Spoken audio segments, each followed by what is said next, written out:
Hello，我是 BB，今天想跟大家分享几段话，就是最近我在重新复习这本书，叫做《这才是吸引力法则》。有几段话我觉得很棒，是大家可能在学习吸引力法则或是学习显化的时候可能会有的疑问，就跟大家一起分享哦。到底要怎么样才能增加我的吸引力？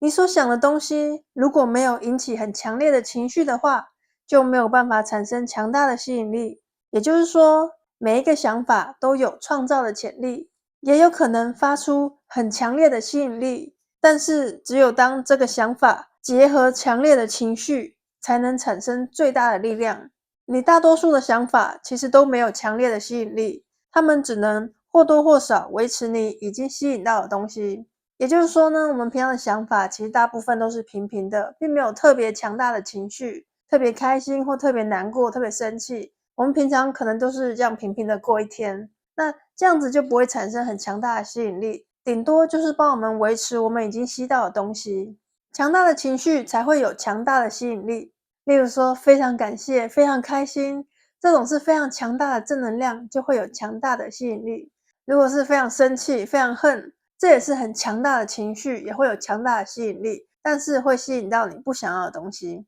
就是你越恨它，就会吸引到越多让你很生气的事情、很恨的事情。因此呢，每天花10到15分钟的时间，用心发出强大的思维，唤起你美好、有热情的正面的情绪，把你想要的东西吸引到你的生活中。你不觉得这样很棒吗？再给我更多的 tips 吧！要怎么样才能把吸引力法则发挥到极致呢？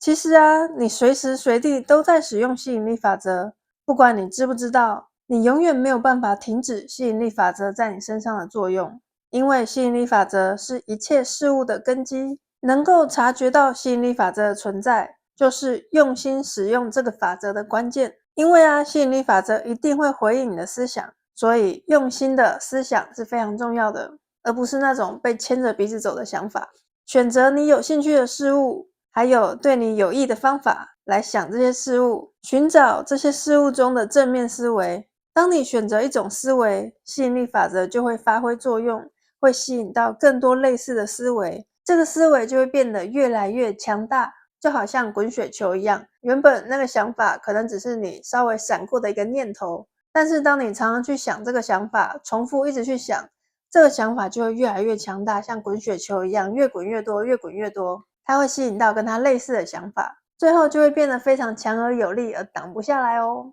专注在你选择的事物，不要三心二意，你对于这个事物所产生的吸引力也会越来越强大。专注的力量是真的很强大哦，就好像你拿一个放大镜在太阳下面，然后下面有铺一张纸，就是以前的自然科学实验不就是会练习就是聚焦太阳能，然后烧掉那张纸之类的吗？因为专注的力量真的很大，放大镜也是把那些光线聚焦到一个点，所以就会产生很强大的热能。专注意念的力量是非常强大的，当你用心的选择自己的想法跟行动，还有你平常花时间相处的人，你就一定可以感受到吸引力法则的作用。一旦你明白你所专注的事物会变得越来越强大，你就会更谨慎的选择你所专注的想法、思维还有人事物。在思维刚出现的时候，就改变思维的方向，会比较容易做到。因为呢，等到这个思维凝聚了很强大的动力，要改变它就比较困难了。也就是说，一开始我们的想法可能就只是想一次，它还没有强大的吸引力，这时候你要改变它是比较容易的。例如说，你可能觉得谁谁谁很讨厌，谁谁谁总是找我麻烦。你现在只想一次，那还没有强大的吸引力，所以你可以马上就换一个想法，觉得说虽然他找我麻烦，但是我感觉他好像暗恋我吧。那也许你就转换了这个想法，让它变得比较正面一点。可是如果你一直觉得说他真的很讨厌，他真的很讨厌，他真的很讨厌这样一直想一直想一直想的话，你就会吸引到更多他来找你麻烦他很讨厌的事情。所以在这个想法还没有很强大之前，就可以改变它的方向哦。那要怎么改变已经非常负面又很强大的想法呢？当你专注于某样事物，不论好坏，它的力量都会越来越强大。动力是逐渐累积而成的，所以当你要逆转它的话，是比较困难的，倒不如把注意力放在其他的思维上面。如果说你一直想着你不想要的东西，而且这个情况已经维持了很久，这时候负面的动力会非常非常强烈，你也没有办法突然反转它，让它去很正面的地方，而且有的时候你根本就没有办法想出一个正面的想法。所以我们建议你可以彻底改变你思考的主题，不要再去想那件负面的事情了，寻找其他正面的事物，让你开心的事物去想。如果你可以做到这一点，也愿意尽力专注在让你更开心的想法，那么经过一段时间的话，你的思维就会慢慢的改善，然后当你又想到那件负面的事情的时候，现在你的振动模式已经改变了，慢慢的那一件事情也会朝越来越好的振动频率去发展，生活中的所有事情也会朝更好的方向走。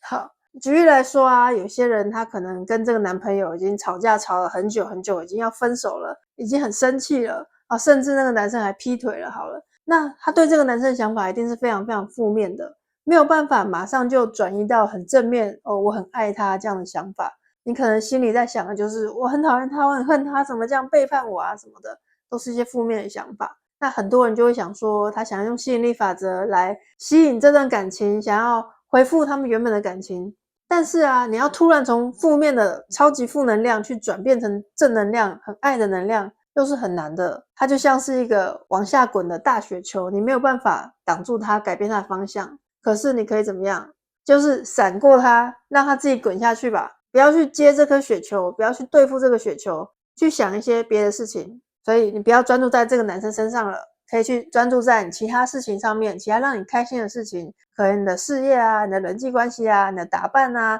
化妆啊，什么其他的事情让你很开心，你就先专注在其他事情上面，不要再想这个男生了。如果说这个时候啊，感情啊，还有什么异性都会让你非常不开心的话，也不要再去想他们了，就想一些跟爱情没有关的事情，先去过你的人生，那你的频率就会慢慢提升。那有一天，如果你突然又想要那个男生的话，因为你的振动频率已经改变了，变得比较正面，也许你对他就会有不同的想法，那件事情就会有不同的转机。当然，他也不一定会马上回到你的身边，你可能就会在这时候遇到更棒的人，更适合你的人，那你的人生也是会越来越好，越来越好的。这只是举例啦，除了恋爱以外，很多事情也是用这样子的道理去解决。就是呢，尽量去找一些让你比较开心的事物，去 focus 在他们身上，不要一直去钻牛角尖，想那些让你很生气、很讨厌的一些事情，因为你再怎么想也不会变得比较好，而且你越想，那个能量、负能量只是会越来越大而已，越来越难改变。所以还不如就是先去想一些你比较喜欢的事情。这本书里面还有很多精彩的内容，之后也会再跟大家分享哦。我最近做了一支显化10万元的肯定句影片，大家可以一起来练习显化10万元，一起来体验显化的力量。每天花一点时间听听这支影片，专注在金钱的能量上面，一定可以帮助你显化更多金钱哦。请订阅我的频道，还有更多有趣的事情要跟你分享哦。那我们下次再见咯，拜拜。